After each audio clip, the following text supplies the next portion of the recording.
Hi, Aquarius. Oh, yeah, I know. I feel it, huh? All the things that you thought you had dealt with or that you didn't think you were going to have to deal with are now becoming issues. And I need to fix this lighting. I need to get like a much better setup than I have right now. And I'm working on that. But yeah, all the things that you thought you were going to be able to escape working on you are now regurgitating. And you are doing so on everybody else around you. Good times, good times. Welcome to your mid-July reading. Yeah. 3 of Swords. The initial energy coming out. So for some of you, yes, this definitely indicates, a break in a relationship. And I think for the bulk of us, this is more so symbolic in the sense that what we have been sort of preoccupied with in July, whether we are single or in committed relationships or dating around or in situationships, is this. That a lot of what has been coming up for us as a collective sign lately is the tremendous amount of healing that still needs to occur. And I think this is especially even more so crucial for those of us Aquarians who are in serious relationships or who are entering into more committed situations with partners who are like serious about, making this work, right? And, I was talking to a friend the other day who basically was just like, yeah, like we all have weird relationship things, right? We all have attachment. We all have some form of dysfunctional attachment style, right? Like either anxious or avoidant, or, maybe we're securely attached with some avoidant tendencies, or, we're anxiously attached with some of, we all are on a spectrum, right? Of how we navigate the messiness of relationships. And the beauty of it, and the ease, and the fun, and the hard work, and the vulnerability of it all, right? And one of the things that she said to me that was just so like, ooh, was that, it's so crucial that we work through, right? That we work through the,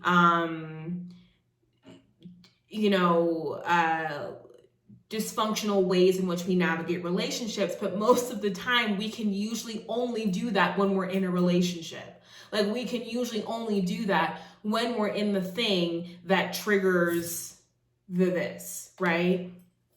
And so that's why I say that looking at this 3 of Swords is extremely important and crucial, especially for those who are already in relationships, because what's basically happening is you are being presented, though it feels shitty, you're being offered an opportunity to really come to terms with some things, right?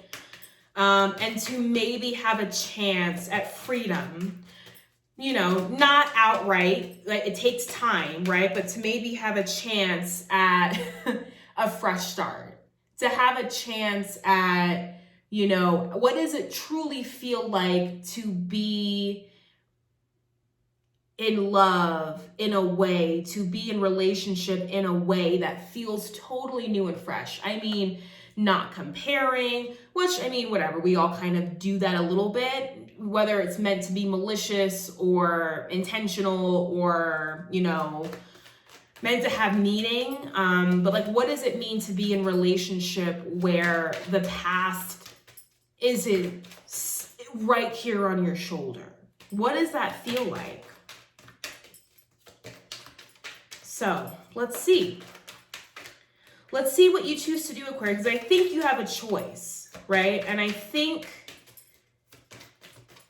the choice is, do you allow yourself the fresh start, or do you continue to do what you know, and here's, you know, Aquarius, Scorpio connections are really interesting, right? And I bring that up because this Tower card came up, right? And I was sort of I read Scorpio a couple months ago, and which is always my favorite thing to do, is just to read a Scorpio. They love it. I fucking love it. But I was, you know, reading them or giving them their reading. And one of the things that came up for Scorpio is that they tend to do this thing where they create and perpetuate their own tower moments intentionally. Like, oh, like something isn't working out, tower moment. That relationship isn't going well, tower moment, because they are conditioned and acclimated to this kind of an energy. They can go there. They're like, oh, the tower moment again? I need a snack. Like, it's not a big deal. And so I think, and I do feel that there are quite a bit of similarities between Aquarius and Scorpio energies, right? Some of my closest, most deepest connections with human beings, so I just was like, oh my God, this person just fucking gets me. Yeah, can be with Aquarians, but most of the time is usually with Scorpios. I'm like, oh my God, this person just gets me, right? And so I think we do share in that creating these moments. We would rather put ourselves through the tower moment of either abruptly ending the relationship or walking away from the thing that is simply bringing this up, not even causing it or replicating it, right? Like, you might be in a relationship with somebody who's not at all doing any of the things that put these three swords in your heart in the first place, but nonetheless, they're coming up, right? And so I think sometimes it's easier to just do this, that sometimes it's easier to put yourself through another tower moment, right? And I think what this tower moment also represents, right, especially following the Fool for some of us, is that, you know, yeah, acting as the Fool and having a clean slate and a fresh start does sometimes mean that we're putting ourselves at risk of experiencing the unknown, because the scariest thing about the tower is not the actual moment.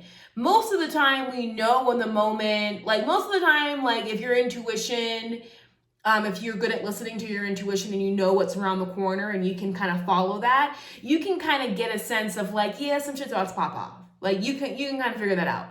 What's scariest about this is that these people don't know where they're landing. Is there water beneath them? Is it more rock? Is it, you know, another faulty foundation? Like, what's beneath, right? Like, what lies beneath? And so I think that the universe, sometimes the tower moments can be invitations to let go and to just surrender and to understand that, like, yeah, motherfucker, you are not going to know what's going to happen once this moment commences. And but I'm willing to bet that it's better than what you have been used to subjecting yourself to.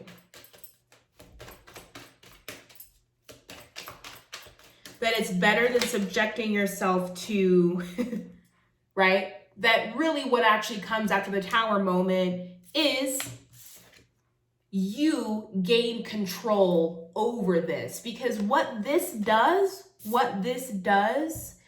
is it creates, and I feel like I'm talking to myself, right? But what this does when we don't deal with it as it's coming up, or when we put it off and think that, you know, we run from relationships to not feel this, because I'm even realizing, right, like, that's an Aquarius. I think people often tell us like, oh, you guys are so fucking like emotionally disconnected and you guys are so like cold. And I'm like, is that it? Is that like the best you got in like describing an entire fucking zodiac sign? Number one, y'all don't know anything about us, right? I have a hard time. There's maybe a few readers on YouTube that I can actually watch the Aquarius video.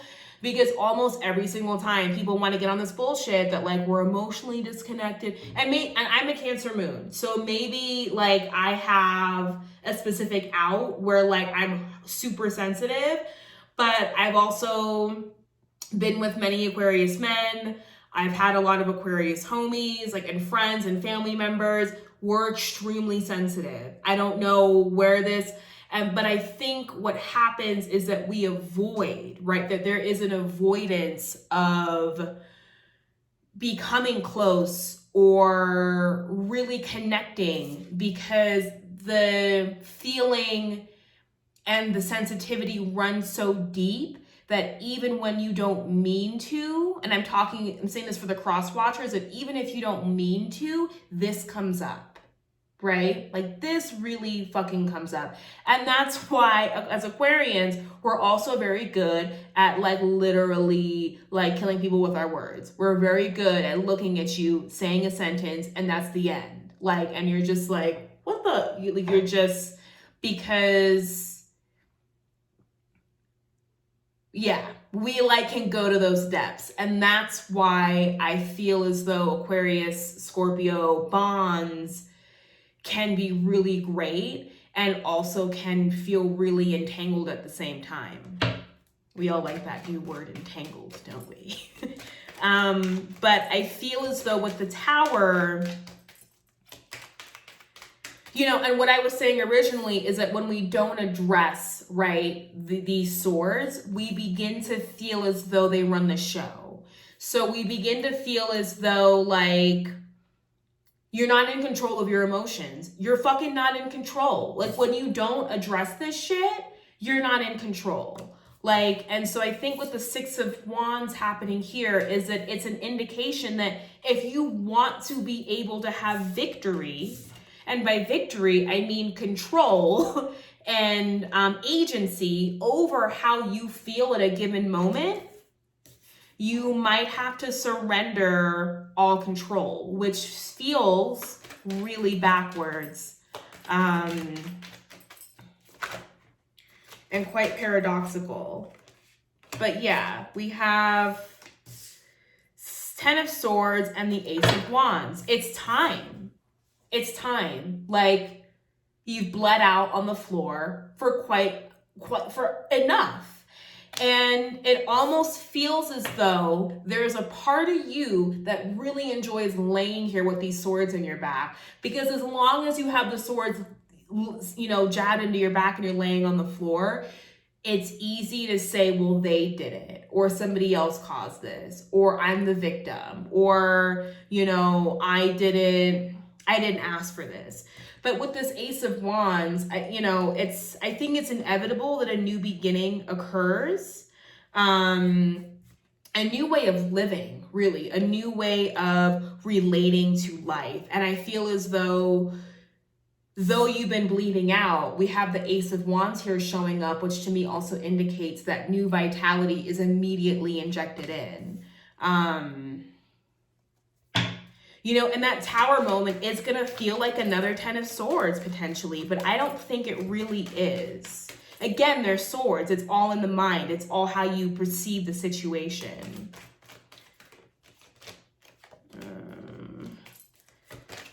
It didn't flip over all the way, so I'm not going to take it. It was a Page of Pentacles, which, you know, an innocent way of looking, right? Well, we have the Knight of Pentacles, so a step up. Okay, let's keep going. You know, I think we have in this row here, we have the Ace of Cups, Six of Wands, and the Knight of Pentacles. I think if you're already in a relationship, if you've already gone down that path, that it you know, it's proving to have longevity. It's proving to be of substance. It's proving to not only be emotionally fulfilling, but it also provides you a sense of physical security that you didn't, you know, for whatever reason, were unable to maintain before. Here you are. Here we are as the Star. And we have the Two of Pentacles. However, I'm feeling a need to pull one more card. The Star, healing. It's the heat, right? It's the Star is showing up underneath your Three of Swords. That there is very much the potential to heal. There is very much the potential to transmute, right? How can we transmute this thing? That this Two of Pentacles card, what the Two of Pentacles person's really doing, yeah, they're off balance and they're not on, you know, even footing or whatever the fuck. But what this person's also doing is they're learning the art, like the Temperance card, the art of synergy. They're learning how to balance. They're doing alchemy, what I feel is what's happening, right? That this can also represent, how can we take lead and spin it into gold? How can we take, and I know that's so cliche, right? But how can we take the very things that have created so much pain and anger and strife and confusion, and let them, you know, enlighten, you know, illuminate the way. And yeah, and then there are going to be moments where I'm also kind of learning. I'm a big person who's like, yeah, like that taught me this big lesson. I'm also learning to become a proponent of, I didn't have to put myself through that, right? And so I think the Three of Swords is also asking you to look at situations where you put yourself through it. And the lesson is just not to fucking do that. Right? That not everything has this profound, oh my gosh, that sometimes we can look at things practically, right? We can look at things practically. We can approach things in a practical way. That the healing doesn't have to be overwhelming.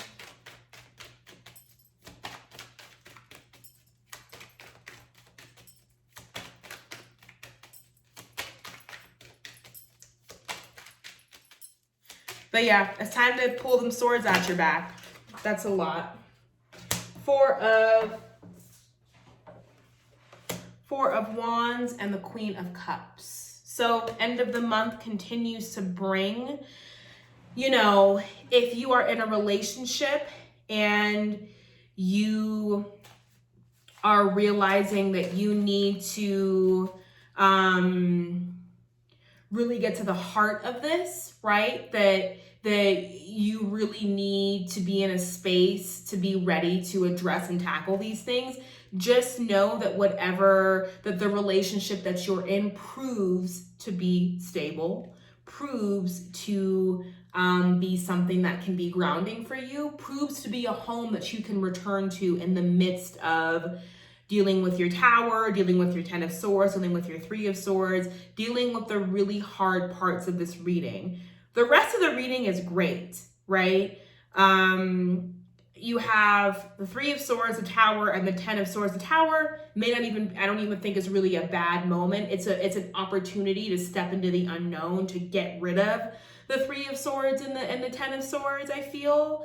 But you know, you find yourself with a partner, maybe a water sign, a Cancer, Pisces, or a Scorpio, a water sign, a watery person, somebody who is emotionally mature, emotionally available, right? Which has been so hard for Aquarius to come across. Not just somebody who's emotionally available, but somebody who also understands the intricacies and the difficulties that sometimes arise when navigating, right, what's in the cup. That it's not just about being able to say, I love you and commit, that it's also about understanding that sometimes we can want those things and really need those things in our lives and still feel really undeserving of it, or still have all of this mess attached to it. Someone who is fluid in their understanding of emotional maturity and emotional expression. But you find yourself in a stable situation with a water sign, with a watery person, who is able to hold your cup and hold your heart with you and look at it with you and not leave you out in the cold, so to speak. So do we have any final guidance or suggestions for Aquarius? for mid-July. I'm going into mid-August, going into your sister signs season, your opposing sign. Final guidance for Aquarius. The Hierophant and the Magician on the bottom of the deck, Nine of Cups, King of Swords, there you are, there we are, Ace of Pentacles, the Emperor, Queen of Wands, the Devil. We have the bottom of the deck shows great things coming up for the next month. And we have the Hierophant here, which to me indicates that which felt really unstable, whatever, if you're in a situation where you feel very out of control or you feel just very unsure, stability does set in. And stability sets in a way that allows you to dictate how you would like for things to go. That some comfortability sets in, this being a card of Taurus, right? That you are able to find some comfort in the new normal. And that the healing does offer some new stability to come in. So that is our reading for the month of Aquarius. I really, really like it. And I hope that you all just surrender to that Tower moment. And I love you all, and I will see you for Leo season. All right, bye.